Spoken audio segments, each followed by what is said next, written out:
Aneh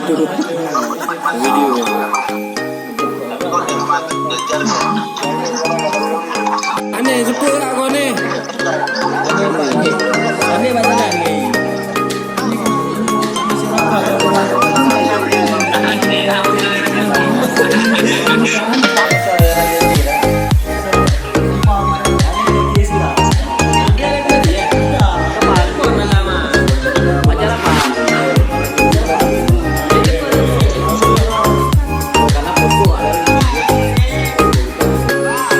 Purna Praja Angka Mas Aceh melakukan iftar yang dipimpin oleh Ketua Kontingen Aceh Angkatan 16 Denny SSTP dan Wakil Ketua Kontingen M. Basir SSTP. Itu dibuatnya di kediaman Wedana milik Camat Idinjaya M. Kamil SSTP.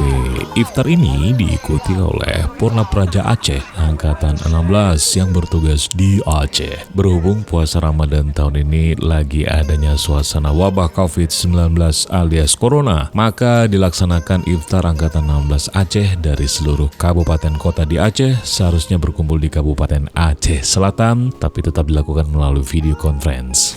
Maka untuk tetap menjalin kekompakan dan juga silaturahmi, iftar tetap dilaksanakan pada paguyuban masing-masing agar tradisi Korps IPDN buka puasa bersama di setiap tahun itu terlaksana. Demikian laporan dari Purna Praja Abdul Latif SSTP yang bertugas di Biro Humas dan Protokol Sekda Aceh.